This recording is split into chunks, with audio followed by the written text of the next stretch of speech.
آج کل گھروں میں خاوند اور بیوی کے درمیان جو ہے بہت زیادہ مسائل چلتے رہتے ہیں کہ کبھی خاوند جو ہے وہ بیوی سے ناراض ہے تو کبھی بیوی خاوند سے ناراض ہے، اور بیوی جو ہے کبھی خاوند کی نافرمانی کی شکایت کرتی ہے تو کبھی خاوند جو ہے وہ اپنی بیوی کی باتیں سناتے ہیں۔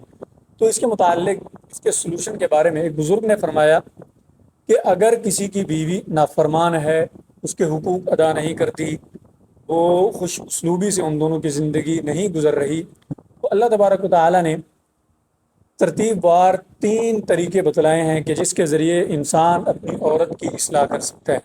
اور یہ بہت ہی اہم طریقے ہیں، بہت ہی زبردست طریقے ہیں کہ اگر ہر وہ شخص جو ان مسائل سے دوچار ہے ان پر عمل کر لے تو ہمارا معاشرہ بہت زیادہ فساد اور جھگڑوں سے بچ جائے گا، اور بہت سے گھر بے گھر ہونے سے بچ جائیں گے۔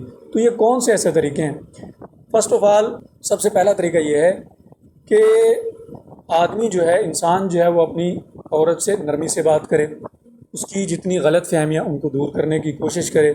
اگر واقعی اس کی عورت نے غلط رویہ اختیار کیے ہوئے ہے تو وہ اپنی عورت کو رویہ بدلنے کی تلقین کرے، اس کو سمجھائے بجھائے۔ تو یہ ایک اصلاح کا طریقہ ہے۔ اس سے کیا ہوگا کہ معاملہ جو ہے وہ زیادہ بڑھنے سے بچ جائے گا، زیادہ سنجیدگی کی طرف جانے سے بچ جائے گا۔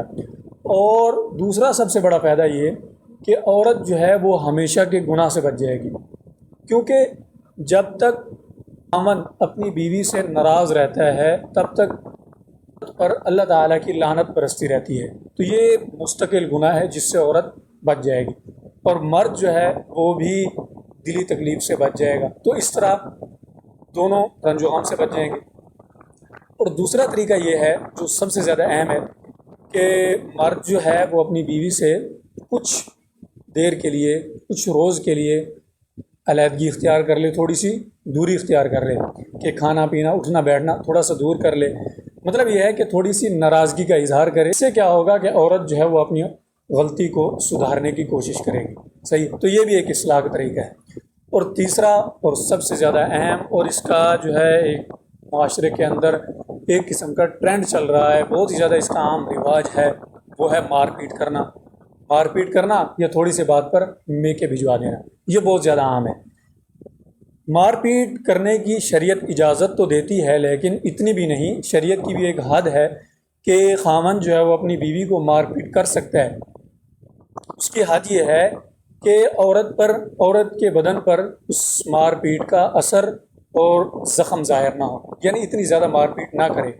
لیکن اس طریقے کو بھی، اس درجے کو بھی حضور علیہ الصلوۃ والسلام نے ناپسند فرمایا کہ اس طریقے کو اختیار نہیں کرنا چاہیے، اس پر عمل نہیں کرنا چاہیے۔ لیکن اگر کوئی ایک ایسی عورت ہے جو پہلے 2 طریقوں سے اس کی اصلاح نہیں ہو پا رہی تو پھر مجبوراً اس طریقے کو اختیار کرنا پڑے گا، اس پر عمل کرنا پڑے گا، کیونکہ مقصد اگر اس سے حاصل ہو جاتا ہے تو پھر تو ٹھیک ہے، اس کی گنجائش ہے۔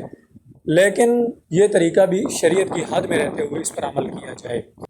تو یہ وہ 3 طریقے ہیں جو اللہ تعالیٰ نے ایک نافرمان بیوی کی اصلاح کے لیے خاوند کو بطور تحفے کے عطا فرمائے ہیں۔ تو ان 3 طریقوں پر اگر ہر وہ شخص جو ان مسائل سے دوچار ہے ان طریقوں پر عمل کر لے تو انشاءاللہ بہت سے مسائل اس سے حل ہو جائیں گے، اور زیادہ مسائل بڑھیں گی بھی نہیں۔ تو آپ کو یہ آج کی ویڈیو کیسی لگی؟ اگر پسند آئی ہے تو لائک اور شیئر کیجیے گا، اور کمنٹس میں اپنی رائے کا ضرور اظہار کیجیے گا۔ السلام علیکم۔